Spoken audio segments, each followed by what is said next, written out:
سیدنا صدیق اکبر نے بھی یہی وصیت کی تھی کہ میرا جنازہ پڑھ کے پھر حضور کے سامنے لے جانا اور سلام عرض کرنا۔ حضرت انس سے بھی روایت، حضرت علی سے بھی روایت ہے، حضرت صدیق اکبر کی وصیت تھی حضور کے پاس لے جانا اور حضور سے اجازت مانگنا، اجازت مل جائے تو قدموں میں دفن کر دینا ورنہ جنت البقیع میں۔ تو حضرت علی المرتضیٰ اور حضرت انس روایت کرتے ہیں کہ ایسا ہی ہوا کہ ہم نے جنازہ اٹھایا، پڑھا اور پھر حضور کے مواجہ انور کے سامنے رکھ دیا اور سارے ہاتھ باندھ کے عرض کرتے یا رسول اللہ ھذا ابو بکر یستاذنک، اے اللہ کے پیارے محبوب صلی اللہ علیہ وسلم، یہ ابو بکر ہیں، آپ سے اجازت طلب کرتے ہیں، آپ کی قربت میں دفن ہونے کا شوق ہے، ہمیں کیا حکم ہے؟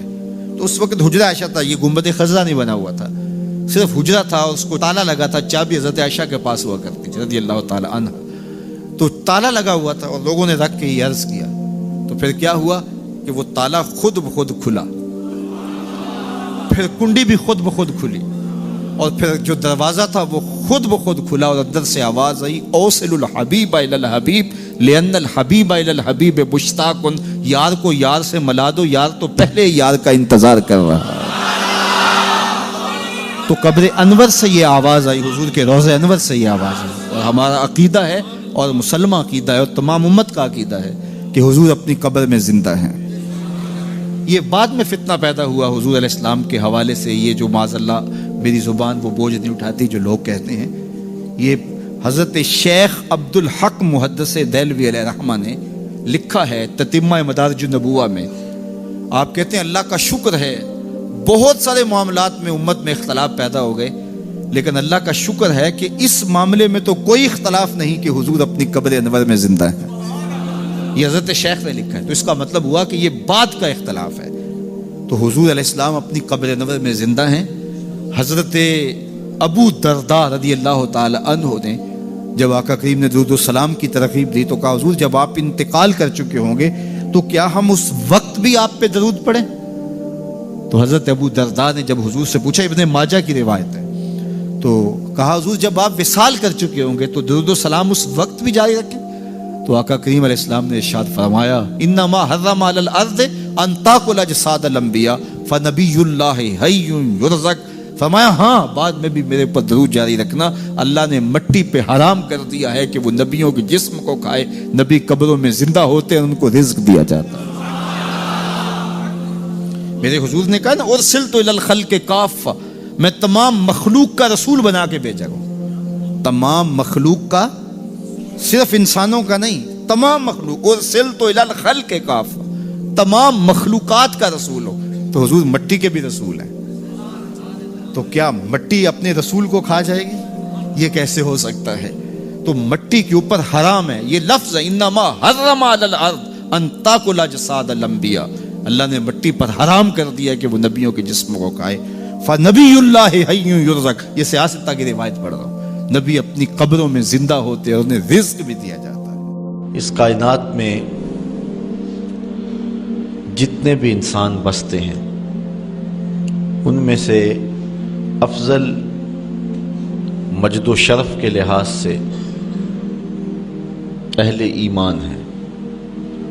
کفار اخلاقی قدروں میں جتنے مرضی بلند کیوں نہ ہوں، مال و دولت، شہرت، ثروت، جاہ و منصب، اقتدار، سب کچھ ان کے پاس ہو، لیکن ایک مسکین مومن کی شان تک نہیں پہنچ سکتے۔ اس لیے اس کائنات میں بسنے والے انسانوں میں سب سے افضل شخص مومن ہے۔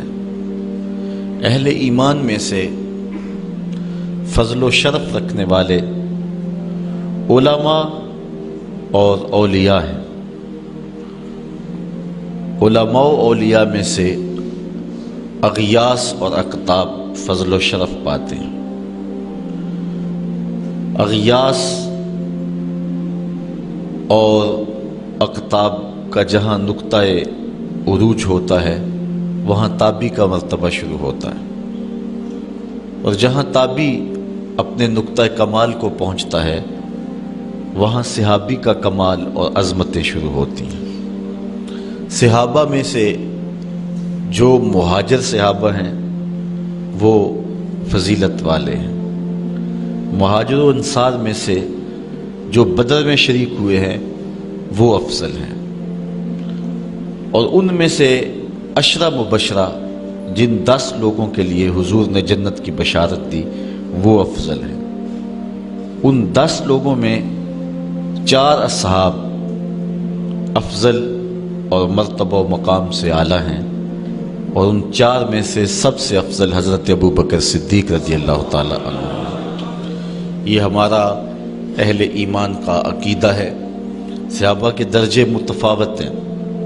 جس طرح آسمان کے اوپر نظر دوڑائیں تو آپ کو ستارے نظر آتے ہیں، کوئی روشن، کوئی ٹمٹماتا ہوا، کوئی بڑا واضح، اس طرح اس افق پہ بھی آپ کو ستارے نظر آئیں گے۔ صداقت کے تارے بھی ہوں گے، عدالت کے ستارے بھی ہوں گے، ولایت کے، امامت کے، طرح طرح کے ستارے نظر آئیں گے۔ درجوں کے اعتبار سے متفاوت ہیں، لیکن حضور علیہ السلام کے تمام صحابہ کی تعظیم و توقیر ہمارے اوپر واجب ہے۔ سب سے افضل صحابی جس کو شرف ملا اور عظمت سب سے فضیلت والی نصیب ہوئی وہ حضرت ابو بکر صدیق کی ذات ہے۔ کہتے ہیں حضور کا سایہ نہیں تھا، لیکن یہ سائے کی طرح حضور کے ساتھ ہی رہے، ساری زندگی حضور کے ساتھ گزاری۔ بدر کے بھی ساتھی ہیں، قبر کے بھی ساتھی ہیں، غار کے بھی ساتھی ہیں، اور حد ہو گئی مزار کے بھی ساتھی ہیں۔ جے شک ہووی تے چل مدینے، آ ویخ لے جوڑ مزاراں دا، بن یار نبی دیاں یاراں دا۔ حضور علیہ السلام نے ارشاد فرمایا، اپنی صحبت اور اپنے مال سے جس نے سب سے زیادہ میرے اوپر احسان مندی کی ہے اس شخص کا نام ابو بکر ہے۔ بلکہ حضور نے فرمایا کہ جس شخص نے بھی میرے اوپر کوئی احسان کیا ہے میں اس کے احسان کا بدلہ اس کو دے چکا ہوں، لیکن ایک ابو بکر ہے جس کے احسانات کا بدلہ کل قیامت کے دن اللہ ہی عطا فرمائے گا۔ یہ صرف حضرت ابو بکر صدیق کی ذات ہے۔ اور حضرت عمر کہتے ہیں، قال ابو بکر سیدنا و خیرنا و احبنا الی رسول اللہ صلی اللہ علیہ وسلم۔ کہتے ہیں کہ ابو بکر کی کیا پوچھتے ہو، وہ ہم میں سے ہمارے سردار بھی تھے، ہم میں سے افضل بھی تھے، اور حضور سب سے زیادہ جس شخص سے پیار کرتے تھے اس شخص کا نام بھی ابو بکر ہی تھا۔ سب سے زیادہ حضور ان سے ہی پیار کیا کرتے تھے۔ حضرت عائشہ رضی اللہ تعالیٰ عنہ فرماتی ہیں کہ جب حضور علیہ السلام کا آخری وقت آیا تو آقا کریم علیہ السلام نے فرمایا کہ ابو بکر کو حکم دو کہ لوگوں کو نماز پڑھائیں۔ میں نے عرض کی کہ وہ رقیق القلب ہیں، مصلی پہ جب آپ کو نہیں پائیں گے تو بے چین ہو جائیں گے، کسی اور کے لیے حکم نامہ جاری کرو۔ حضور علیہ السلام نے فرمایا کسی قوم کے لیے مناسب ہی نہیں ہے کہ ابو بکر ان کے اندر رہتے ہو اور امامت کوئی اور کروائے۔ ابو بکر کا حق ہے کہ وہ امامت کروائیں۔ حضرت عمر رضی اللہ تعالی عنہ سے ایک روایت سنیے، کہتے حضور نے ایک مرتبہ فنڈ کے لیے ارشاد فرمایا کہ لاؤ راہ خدا میں پیش کرو، تو میرے پاس اتنی خوشحالی تھی کہ اتنی کبھی خوشحالی ہوئی نہیں تھی، تو میں نے کہا اگر ابو بکر سے بڑھ سکتا ہوں تو آج بڑھ سکتا ہوں۔ میں گیا اور آدھا مال لے آیا۔ حضور نے پوچھا عمر گھر والوں کے لیے کیا چھوڑا ہے؟ میں نے کہا اتنا ہی چھوڑ آیا ہوں، آدھا لے آیا ہوں، آدھا چھوڑ آیا ہوں۔ کہتے ہیں پھر ابو بکر سارا مال ہی سمیٹ کے لے آئے۔ اللہ اکبر۔ حضور نے کہا ابو بکر تم گھر کے لیے کیا چھوڑا ہے؟ حضرت ابو بکر رضی اللہ تعالیٰ نے کہا اب قیت لہم اللہ و رسولہ، حضور میرے سامنے بھی آپ ہیں، میرے گھر میں بھی تو آپ ہی ہیں نا۔ وہ اپنے نام لیواؤں کو تنہا چھوڑتے کب ہیں، جہاں ہم دم نہ ہو کوئی وہاں سرکار ہوتے ہیں۔ تو کہا میں اللہ اس کے رسول کی رضا کو گھر چھوڑ آیا ہوں۔ حضرت عمر کہتے ہیں پھر میں نے کہا کہ میں ابو بکر سے کبھی بھی نہیں بڑھ سکتا۔ اللہ تعالیٰ نے ان کو شان ہی انوکھی دی ہے۔ حضور علیہ الصلوۃ والسلام کے وصال کے فوراً بعد منافقین نے بہت باریک چال چلی، مسلمانوں کی صفوں میں گھس گئے۔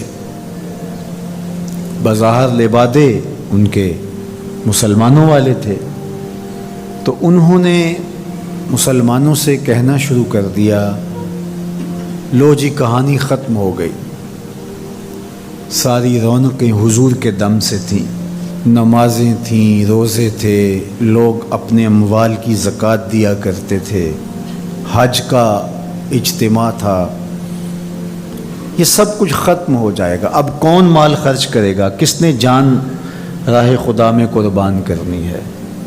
کوئی سحر کے وقت اٹھ کے کیوں مسجد میں آئے گا؟ بظاہر لگتا تھا کہ یہ بڑی ہمدردی اور دلجوئی سے حقیقت حال کو بیان کر رہے ہیں، لیکن اس کے اندر چھپا ہوا ظاہر تھا. جو نئے قبائل اسلام لائے تھے، یہ خبر جب ادھر پہنچی تو انہوں نے ارتداد کا رستہ اختیار کر لیا. بہت سارے قبیلے، آپ پڑھیں تاریخ، مرتد ہو گئے. کسی نے زکوٰۃ دینے سے انکار کر دیا. مسلمہ کذاب نے اپنی جھوٹی نبوت کا دعویٰ کھڑا کر دیا. حضرت صدیق اکبر کا دل زخمی ہے، کلیجہ زخمی ہے، لیکن اب اس صورتحال کا جب آپ نے مشاہدہ کیا تو آپ آگے بڑھے اور ایک اونچے ٹیلے پہ کھڑے ہوئے لوگوں کو اشارہ کیا. لوگوں نے جناب ابو بکر رضی اللہ تعالیٰ عنہ کو دیکھا تو ادھر لپک کے آ گئے. تو حضرت ابو بکر صدیق رضی اللہ تعالیٰ عنہ نے مختصر خطاب کرتے ہوئے آپ نے کہا، لوگوں مجھے ایک بات بتاؤ، تم اللہ کی عبادت کرتے تھے کہ رسول اللہ کی عبادت کرتے تھے؟ لوگوں نے کہا کہ ہم اللہ کی عبادت کرتے تھے.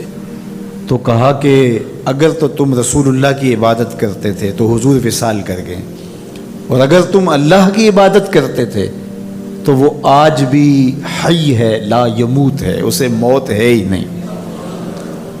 پھر کہا، جس دین کے لیے میرے اور آپ کے آقا و مولا نے اپنی ساری زندگی لگا دی، کیا حضور کے وصال کر جانے کے بعد تم اس دین کو چھوڑ دو گے؟ تو لوگوں نے کہا، کیوں چھوڑیں گے؟ تو کہا، پھر اٹھو اور دین کا جھنڈا لے کے پوری دنیا پہ چھا جاؤ. تو آپ نے لوگوں کو سنبھالا. تو حضرت عبداللہ ابن مسعود رضی اللہ تعالیٰ عنہ فرماتے ہیں کہ اگر حضرت ابو بکر رضی اللہ تعالیٰ عنہ کے ذریعے سے اللہ ہمارے اوپر احسان نہ کرتا تو ہم ہلاک ہو جاتے. اس امت کو بکھرنے سے بچایا ہے، شیرازہ متحد رکھا ہے، تو وہ ذات سیدنا صدیق اکبر رضی اللہ تعالیٰ عنہ. اور حضور یہ سارے اشارے دے کر گئے تھے. ایک خاتون آئی، کوئی کام تھا اس کو، اس نے کہا، تو حضور نے فرمایا پھر آنا. تو اس نے کہا کہ اگر میں پھر آؤں تو آپ نہ ہوں. اس کی مراد یہ تھی کہ آپ وصال کر گئے ہوں. تو آقا کریم علیہ السلام نے فرمایا، اگر میں نہ ہوا ابو بکر تو ہوں گے، میں نہ ہوا تو ابو بکر کے پاس آ جانا. اللہ اکبر. حضور نے حضرت ابو بکر رضی اللہ تعالیٰ عنہ کو اپنی زندگی میں مصلی پہ کھڑا کیا. ترمذی کے لفظ ہیں، حضور نے ارشاد فرمایا، لا ینبغی لقوم فیہم ابو بکر ان یؤمہم غیرہ. کسی قوم کے لیے مناسب ہی نہیں ہے کہ ابو بکر ان کے اندر رہتا ہو اور امامت کوئی اور کروائے. مروا ابا بکر فلیصلی بالناس. ابو بکر کو حکم دو کہ وہ لوگوں کو نماز پڑھائے. اور پھر مصلی پہ جا کے حضرت ابو بکر کھڑے ہوئے. 17 نمازیں حضور علیہ الصلوۃ والسلام کی حیات طیبہ کے اندر حضرت ابو بکر نے پڑھائی ہیں. اللہ اکبر. فرمایا، ما نفعنی مال احد قط ما نفعنی مال ابی بکر. مجھے کسی کے مال نے اتنا نفع نہیں دیا جتنا ابو بکر کے مال نے دیا. اللہ کے علاوہ اگر میں کسی کو خلیل بناتا تو ابو بکر کو بناتا، لیکن اللہ میرا خلیل ہے، جنہیں سیدہ کہول اہل الجنہ کہا گیا، جنت کے بوڑھوں کے سردار بنائے گئے. حضور نبی رحمت صلی اللہ علیہ وآلہ وسلم کی نیابت اور حضور علیہ الصلوۃ والسلام کی خلافت کا تاج ان کے سر پہ رکھا گیا، جن کی صحابیت کو میرے رب نے قرآن میں بیان فرمایا. اذ یقول لصاحبہ لا تحزن ان اللہ معنا. جب غار ثور میں حضور علیہ الصلوۃ والسلام سیدنا ابو بکر رضی اللہ تعالیٰ عنہ کی گود میں سر رکھ کے لیٹے ہوئے تھے. سانپ ایڑی پہ ڈنگ کے ڈنگ لگا رہا ہے اور آپ اپنی ٹانگ کو جنبش نہیں ہونے دیتے. آنکھوں کا حلقہ توڑ کے آنسو حضور کے رخسار پہ گرتے ہیں اور آقا کریم بیدار ہوتے ہیں اور بیدار ہو کے پوچھتے ہیں، مالک یا ابا بکر، ابو بکر کیا ہوا؟ ادب کے اس قرینے کو جناب سیدنا صدیق اکبر نہیں بھولتے. کہتے ہیں، فدا کا امی و ابی یا رسول اللہ. لو دیکھ تو حضور، میری ماں بھی آپ کے قدموں پہ قربان جائے، میرا باپ بھی آپ کی راہوں پہ نچھاور، میرا قبیلہ، میرا خاندان آپ کے قدموں پہ قربان، مجھے سانپ نے ڈس لیا ہے. تو محبت کا یہ اسلوب اور الفت کا یہ طریق آپ کو یہاں ملے گا کہ انداز الفت نہیں چھوڑتے. تو سانپ کا کام تو ڈسنا ہے، چاہے وہ غار میں ڈسے یا اسلام آباد میں بیٹھ کے ڈنگ لگائے، وہ تو ڈستا رہے گا. لیکن ابو بکر حضور کی محبت کے ترانے پڑھتا رہے گا. سیدنا صدیق اکبر کی سب سے بڑی آرزو جب پوچھی گئی تو وہ یہی تھی کہ آنکھیں میری ہوں، چہرہ حضور کا ہو. نہ چہرہ ہٹے نہ آنکھیں تھکیں، دیکھتا رہوں اور دیکھتا رہوں۔ اس واقعہ کی حکایت قرآن نے بیان کی ہے۔ اذ یقول لصاحبہ، صحابی کا ٹائٹل قرآن نے حضرت سیدنا صدیق اکبر کے نام کیا ہے، اس لیے حضرت سیدنا صدیق اکبر کی صحابیت کا انکار کفر ہے۔ جو حضرت صدیق اکبر کو کافر کہتا ہے وہ خود کافر ہے، اس لیے کہ ان کا ایمان، ان کا اسلام اور ان کی صحابیت قرآن کی قطعی نص سے ثابت ہے اور ان لفظوں کے ساتھ ثابت ہے۔ اذ یقول لصاحبہ لا تحزن، کہا گھبرانے کی ضرورت نہیں، ان اللہ معنا، اللہ ہمارے ساتھ ہے، اللہ ہمارے ساتھ ہے۔ اور پھر کہا وثانی اثنین اذ ہما فی الغار، دو میں سے دوسرا، اللہ اکبر، اللہ نے دو میں سے دوسرا کہا ہے۔ یہ شان ہے سیدنا صدیق اکبر، جو ثانی اثنین ہیں غار میں، اللہ اکبر۔ یار کہتے ہیں حضور کا سایہ نہیں تھا، لیکن جناب ابو بکر سائے کی طرح حضور کے ساتھ تھے، قبر کے بھی ساتھی، بدر کے بھی ساتھی، سفر کے بھی ساتھی، حضر کے بھی ساتھی۔ تو حضرت صدیق اکبر رضی اللہ تعالیٰ عنہ کی صحابیت قطعی نص سے ثابت ہے، اور سیدنا صدیق اکبر رضی اللہ تعالیٰ عنہ حضور علیہ الصلوۃ والسلام کے خسر ہیں۔ حضرت سیدنا صدیق اکبر رضی اللہ تعالیٰ عنہ کا دایاں ہاتھ حضور نے اپنے ہاتھ میں پکڑا ہے اور بایاں حضرت عمر کا ہاتھ پکڑا ہے، اور حضور ایسے مسجد نبی سے باہر نکل رہے ہیں، اور کوئی شخص داخل ہوا تو فرمایا قیامت کے دن ہم ایسے ہی اٹھائے جائیں گے، دائیں ہاتھ میں ابو بکر کا ہاتھ ہوگا، بائیں ہاتھ میں عمر کا ہاتھ ہوگا، اللہ اکبر۔ یہ ہیں حضرت ابو بکر رضی اللہ تعالیٰ۔ جو بدبخت سیدنا صدیق اکبر رضی اللہ تعالیٰ عنہ کے ایمان پہ شک بھی کرے وہ مومن نہیں رہتا۔ یہ وقت بھی آنا تھا ہمارے اوپر کہ پاکستان کے دارالحکومت میں کھڑے ہو کر کے سیدنا صدیق اکبر رضی اللہ تعالیٰ عنہ کے بارے میں ایسے نازیبہ کلمات کہے جانے تھے، استغفر اللہ، العیاذ باللہ۔ حضور علیہ الصلوۃ والسلام نے ارشاد فرمایا اذا رأیتم الذین یسبون صحابی فقولوا لعنۃ اللہ علی شرکم۔ عبداللہ ابن عمر سے روایت ہے، حضور نے فرمایا اگر تم کچھ لوگوں کو دیکھو میرے اصحاب کو گالی دیتے ہیں اور تم کہو تمہاری شر پہ اللہ کی لعنت ہو، یہ حضور نے حکم دیا ہے کہ یہ اس کے جواب میں کہو۔ اور ایک حدیث کے لفظ ہیں، حضور علیہ السلام نے ارشاد فرمایا من سب اصحابی فعلیہ لعنت اللہ والملائکۃ والناس اجمعین، جو میرے اصحاب کو گالی دے اس پر اللہ کی بھی لعنت، فرشتوں کی بھی لعنت، اور تمام مخلوقات کی بھی لعنت۔ تو یہ ملعون جو حضرت سیدنا صدیق اکبر اور دیگر اصحاب کو بھونکتے ہیں اور ان کے بارے میں نازیبہ کلمات کہتے ہیں، ان کی شر سے اس ملک کو پاک کرنا چاہیے۔ چنگاری جب بھڑکائی جاتی ہے تو پھر پورے شہر جل جاتے ہیں۔ 7-8 سال قبل کی کہانی ہمیں یاد ہے کہ کیا دردناک لمحات ہوتے تھے، روزانہ لاشیں اٹھانی پڑتی تھی، وہ ایسے ہی ناعاقبت اندیش لوگوں کی وجہ سے ہوا۔ اگر اداروں نے اس میں تساہل برتا، سستی سے کام لیا، یا کسی شخص کی خوشنودی کے لیے انہوں نے پسو پیش کیا تو یا معاملے کو گول مول کرنا چاہا تو حالات کنٹرول میں نہیں رہیں گے۔ یہ بھڑکائی ہوئی آگ ملک کو خاکستر بنا سکتی ہے۔ اللہ میرے وطن کی حفاظت فرمائے۔ یہ ملک قربانیوں سے حاصل کیا گیا ہے، اور اس کے امن کو بحال کرنے کے لیے ہمارے اداروں نے بہت محنت کی ہے، بہت لوگوں نے قربانیاں دی ہیں۔ تو ایسے ناہنجار لوگوں، ایسے بدبخت لوگوں کو فوراً قانون اپنی گرفت میں لے، اور ایسے بد زبانوں کو لگام دینی چاہیے کہ جو اصحاب رسول کو بھونکتے ہیں اور اتنے سخت جملے کہتے ہیں۔ معاذ اللہ سیدنا صدیق اکبر کو کافر کہا جائے گا؟ جو صدیق میرے نبی کے دل کا چین ہے، جو اسلام کی بہار ہے۔ عبداللہ ابن مسعود فرماتے ہیں ہم بچے ہی ابو بکر کی وجہ سے تھے، ورنہ ہلاک ہو جاتے۔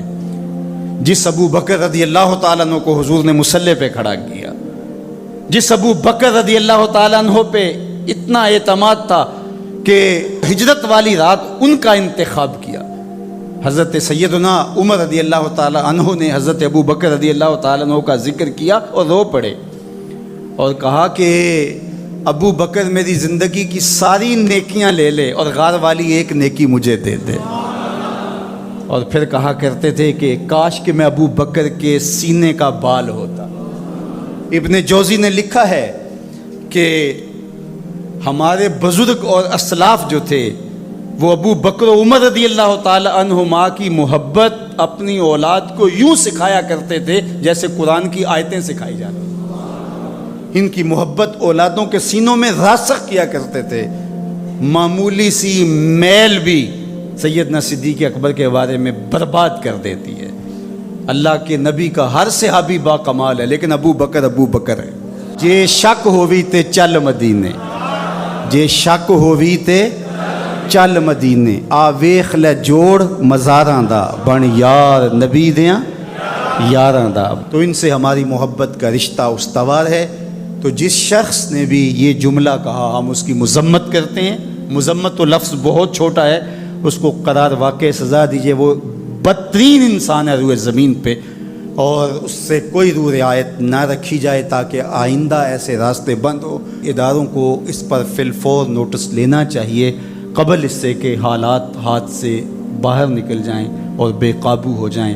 اللہ ہم سب کو اپنی رحمتوں کے حصار میں رکھے۔ جانور کو اپنی گود میں رکھا اور حضور استراحت فرما لے۔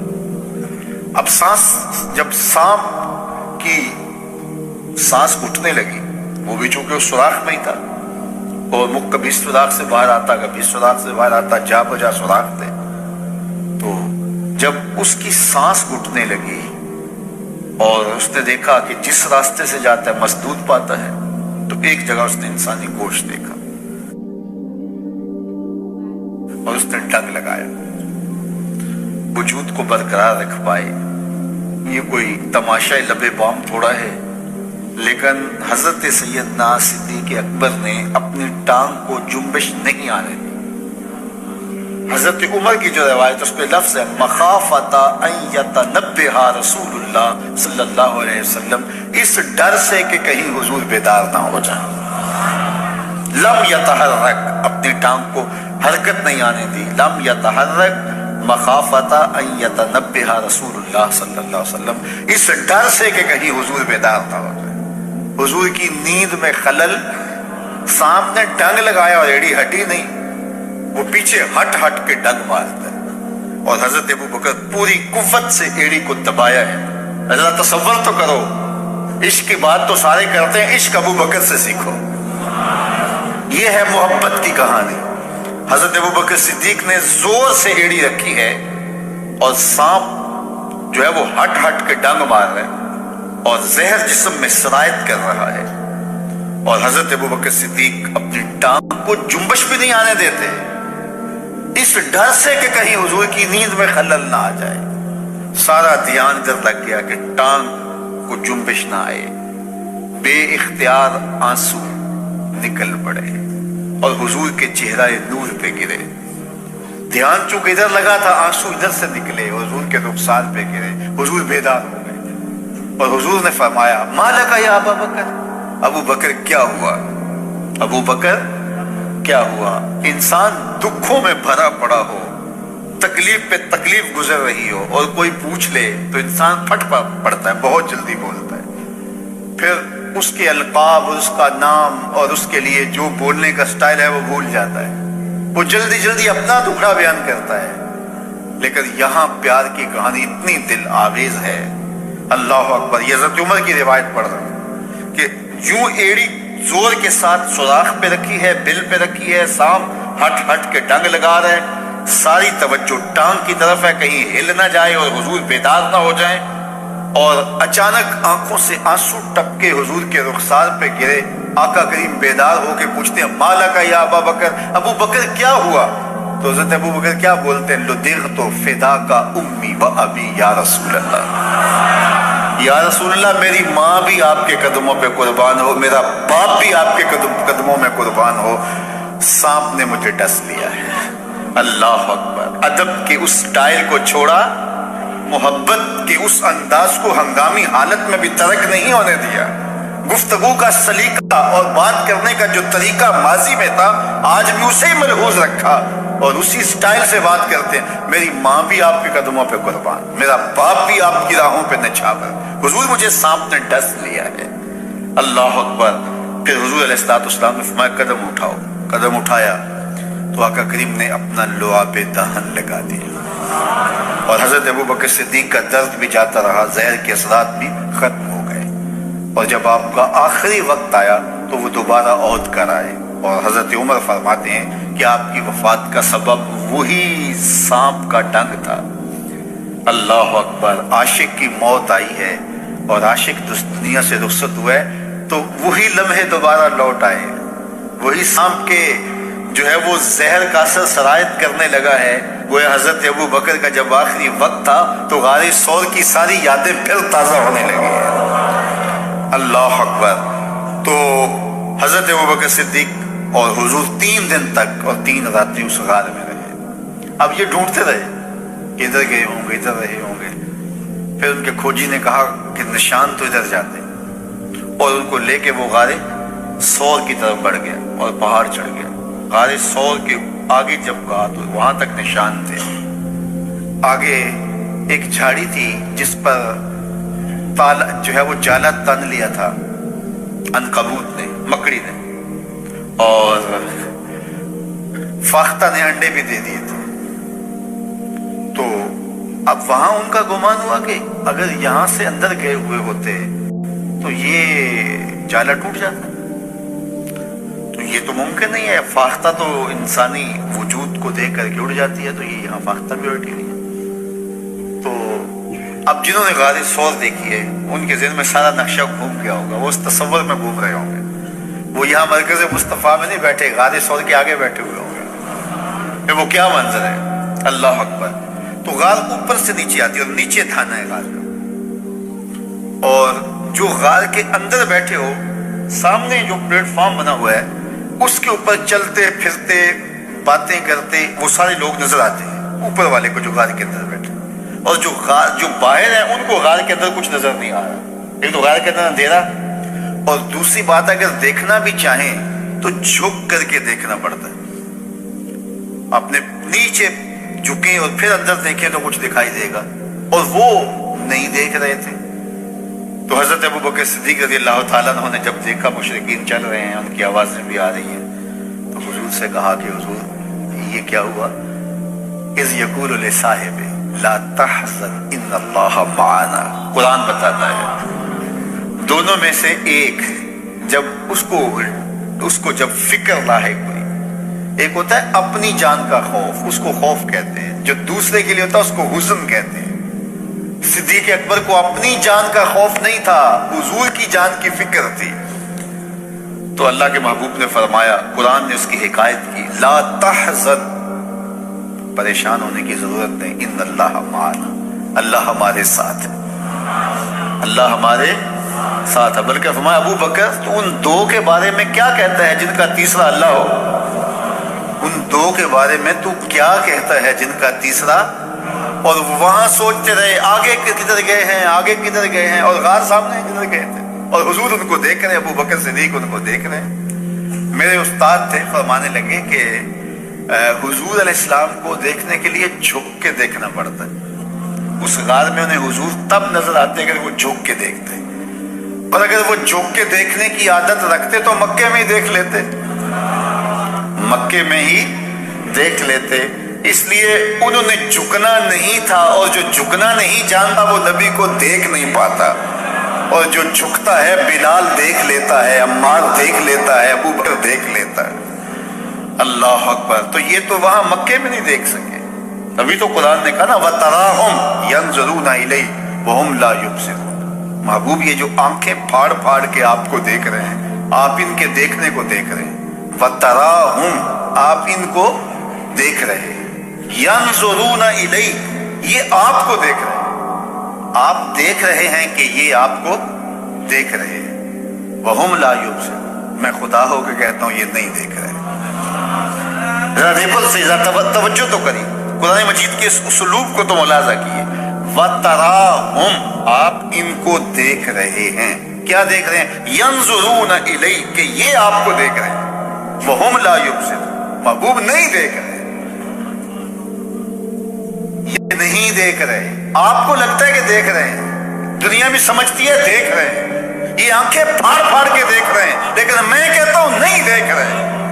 جنہاں نے یار نو اپنے جا دیکھا دیکھیا جنہ ویکھیا نہیں ہو کرن گلا، جنہ ویکھیا نہیں ہو کرن گلا، جنہ ویکھیا ہو تے بول دے نہیں، جڑے محرم راز حقیقت دے او راز حقیقت کھول دے۔ انہوں نے دیکھا نہیں تھا، دیکھا تو بلال حبشی نے تھا، دیکھا تو عمار ابن یاسر نے تھا، دیکھا تو حضرت مقداد نے تھا، دیکھا تو ابو بکر صدیق نے تھا، دیکھا تو فاروق اعظم نے تھا۔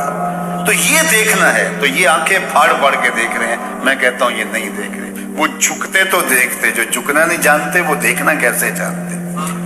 تو کسی کو دیکھنے کے لیے اپنا آپ مٹانا پڑتا ہے، اپنا آپ جب تک مٹے گا نہیں تو کوئی دکھائی نہیں دے گا، جب مٹ جاؤ گے تو جلوہ یار بھی دکھائی دے گا، جلوہ حبیب بھی دکھائی دے گا۔ اللہ اکبر۔ تو حضرت سیدنا صدیق اکبر رضی اللہ تعالیٰ عنہ 3 دن وہاں گزارے۔ حضرت عمر کہا کرتے تھے رضی اللہ تعالیٰ عنہ، روتے تھے جب حضرت ابو بکر صدیق کا ذکر کرتے، کہتے تھے کہ ابو بکر مجھے غار کی 1 رات والی وہ نیکی دے دیں، میری ساری زندگی کی نیکیاں لے لیں۔ ام المومنین سیدہ عائشہ رضی اللہ تعالیٰ عنہ فرماتی ہیں ایک دن تاروں بری شب تھی اور حضور علیہ السلام میرے کاشانہ نور میں تھے، کاشانہ رحمت میں تھے، تو